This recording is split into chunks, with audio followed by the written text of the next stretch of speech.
Hello students, hope आप सब अच्छे होंगे। मैं आपका फ्रेंड मेंटर गाइड नवीन मिश्रा आप सबका एफएमजी क्लासेस में बहुत बहुत स्वागत करता हूं। तो चलिए कंटिन्यू करते हुए class 11 sequence and series chapter 9 का एक्सरसाइज 9.3 से क्वेश्चन नंबर 19 को करते हैं। तो क्वेश्चन ये थोड़ा सा ट्रिकी है, आपको थोड़ा सोचना होगा कि क्वेश्चन क्या बोल रहा है, स्टेटमेंट क्या है, उसको थोड़ा समझना होगा। उसके बाद से स्टेप स्टार्ट करेंगे। हम कुछ भी नया नहीं है, जो हम जानते हैं वही है बस, बट इंप्लीमेंटेशन उसका थोड़ा सा डिफरेंट वे में है। तो देखिए क्वेश्चन का स्टेटमेंट क्या है कि find the sum of the sequence. दो सीक्वेंस दिया है। पहला सीक्वेंस अगर आप देख रहे हैं तो ऊपर देखिए ये है, और दूसरा सीक्वेंस ये है, और ये किसका सम बताना है, इनके प्रोडक्ट का। दो सीक्वेंस है, इनके करस्पॉन्डिंग टर्म्स। करस्पॉन्डिंग का मतलब होता है कि पहला का पहले टर्म के साथ प्रोडक्ट करें, फिर दूसरा का दूसरे टर्म के साथ करें, तीसरा का तीसरे के साथ करें, और वैसा करने के बाद आपको सम का फॉर्मूला लगाना है। ठीक है, तो सबसे पहले आपको ऐसा एक टर्म बनाना पड़ेगा, एक सीक्वेंस बनाना पड़ेगा जो कि जीपी में हो, और तब उसके बाद से आप उसमें समेशन ऑफ जीपी का फॉर्मूला यूज कर सकते हैं। तो चलिए क्वेश्चन को करते हैं। क्वेश्चन को देखिए क्या है। सबसे पहले आपको यह समझना होगा कि करस्पॉन्डिंग टर्म का क्या मतलब होता है। करस्पॉन्डिंग टर्म का क्या मतलब होता है, तो करस्पॉन्डिंग टर्म का मतलब यही हुआ कि इसका पहला, इसका पहला, इसका दूसरा, इसका दूसरा, इसका तीसरा, तीसरा चौथा चौथे के साथ, और पांचवा पांचवे के साथ, इनका प्रोडक्ट। क्वेश्चन देखिए, find the sum of the products. सबसे पहला चीज प्रोडक्ट। प्रोडक्ट का मतलब ये हुआ कि पहला जो हमारे पास बना 2 इंटू 128 बना, प्लस इनका सम जो प्रोडक्ट होगा करस्पॉन्डिंग टर्म का, 2 का किसके साथ होगा 28 के साथ, 4 का किसके साथ होगा 32 के साथ, उसके प्रोडक्ट के सम का समेशन निकालना है आपको।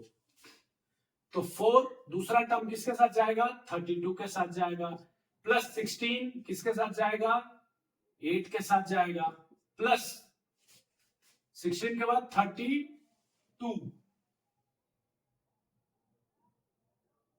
किसके साथ जाएगा 2 4 8, आई थिंक 2 4, आई थिंक यहां पे हमने मिस किया है, 8 के साथ जाएगा थर्ड टर्म। फोर्थ टर्म क्या है 16, 16 किसके साथ जाएगा 2 के साथ जाएगा, प्लस लास्ट टर्म क्या है 32, 32 किसके साथ जाएगा 1/2 के साथ जाएगा। ठीक है, ये हमारा प्रोडक्ट बना करस्पॉन्डिंग टर्म्स का। इतना तक आपको समझ में आ रहा है, बहुत आसान है। जो स्टेटमेंट बोला है प्रोडक्ट ऑफ करस्पॉन्डिंग टर्म, हमने क्या किया वही प्रोडक्ट निकाला। अब इस टर्म को हम जीपी में बनाने के लिए जीपी में बनाने के लिए आप क्या कर सकते हैं, तो देखिए इसमें से कुछ कॉमन ले सकते हैं। कुछ आपको ऐसा दिख रहा है जो कॉमन ले सकते हैं। तो देखिए 2 इंटू 128, 128 क्या होता है 2 इंटू 64, 64 टू से 128, 32 इंटू 4, 32 एंड 2 कितना हो जाएगा 64, 8 8 64। तो अगर हम कुछ ऐसा कॉमन ले ले इसमें से 64, अगर हम 64 कॉमन ले ले इसमें से 64 मान लीजिए हमने कॉमन ले लिया, तो इसमें क्या बचेगा 4, यहां पे 2 इंटू 62, तो यहां पे 2 बचेगा, यहां पे 1 बचेगा। अच्छा यहां पे देखिए 32, 32 क्या होता है 64 का हाफ, तो यहां पे क्या बचेगा आपके पास हाफ। अच्छा यहां पे क्या है 16, 16 कितना होता है 64 का 1/4, मतलब 1/4। ये हमारे पास मिला टर्म। अब आप ध्यान से यहां पे देखिए, क्या आपको पता चल रहा है कि ये जीपी है। कैसे जीपी है, तो second term by first term कीजिए, 2/4 कीजिए, second term by first term, मतलब आर यहां से हम निकाल लेते हैं। चलिए इस टर्म से हम आर निकाल लेते हैं। आर का वैल्यू क्या होगा 2/4, तो 1/2 आ जाएगा। Third term by second term अगर आप कर रहे हैं, थर्ड टर्म क्या है 1/2, तो यहां भी आर आपको 1/2 मिल रहा है, मतलब आर कांस्टेंट मिल रहा है। यहां भी आप जब करेंगे तो 1/2 मिलेगा, यहां भी करेंगे तो 1/2 मिलेगा, मतलब आर का वैल्यू 1/2। आर 1/2 हो गया, तो ए का वैल्यू क्या मिल गया आपको यहाँ से, ये एक सीक्वेंस एक सीरीज हो गया।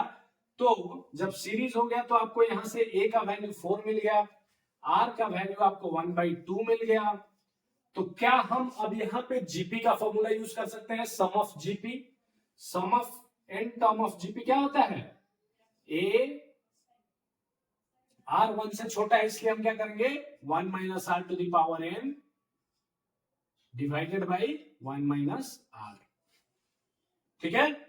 अब यहां पे आपको समेशन में हमेशा याद रखना है कि ये 64 जो कॉमन है वो हमें कैरी ओवर करना है, उसको हमें नहीं भूलना है। उसके बाद से 64 इंटू ये अब सम का हम फॉर्मूला लगा देंगे, क्योंकि सम का फॉर्मूला हम सिर्फ इतने दूर तक के लिए लगा रहे हैं, ये ब्रैकेट वाले टर्म के लिए। उसके बाहर क्या है 64, उसको नहीं भूलना है आपको। अब देखिए यहाँ पे 1 माइनस आर का वैल्यू हमारे पास क्या है 1/2। अच्छा एन का वैल्यू कहां से लेना है, तो एन क्या होता है नंबर ऑफ टर्म्स। कितना आपको नंबर ऑफ टर्म्स यहाँ पे दिख रहा है 1 2 3 4 5। तो एन का वैल्यू आपके पास कितना है 5। अच्छा डिवाइडेड बाई 1 माइनस आर। ठीक है। अब इसको थोड़ा सॉल्व कर लीजिए आप। तो 64 into 1 minus 1/2 to the power 5 क्या हो जाएगा 32 डिवाइडेड बाई ये क्या हो जाएगा, यहां पे 2 आप एलसीएम ले लीजिए तो 2 माइनस 1। ठीक है। अब यहां से थोड़ा और एक बार हम इसको सिंप्लीफाई कर लें तो हमें ऊपर भी 32 एलसीएम मिल जाएगा। तो 32 माइनस 1 31, ऊपर 31 हो गया और नीचे क्या हो गया 1/2। अब हमारे पास कितने टर्म्स आ गए 31/32/1/2। तो दो अगर 4 1 2 3 4 4 लेयर होता है 4 लेयर होता है तो हम क्या करते हैं फर्स्ट को ऊपर रखेंगे, सबसे लास्ट वाले को ऊपर ले जाएंगे और बीच दोनों वाले को हम नीचे रखेंगे। तो 31 डिवाइडेड बाई 32 इंटू 2/1। ठीक है। अब 32 इंटू 2 टाइम्स में ये जाएगा,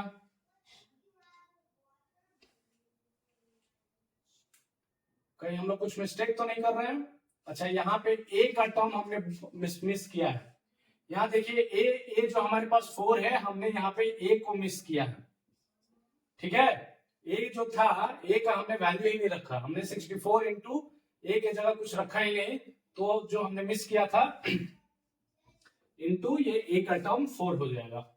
अब यहां से देखिए क्या आ रहा है 31 इंटू 4 2 जा 8 2 जा 16।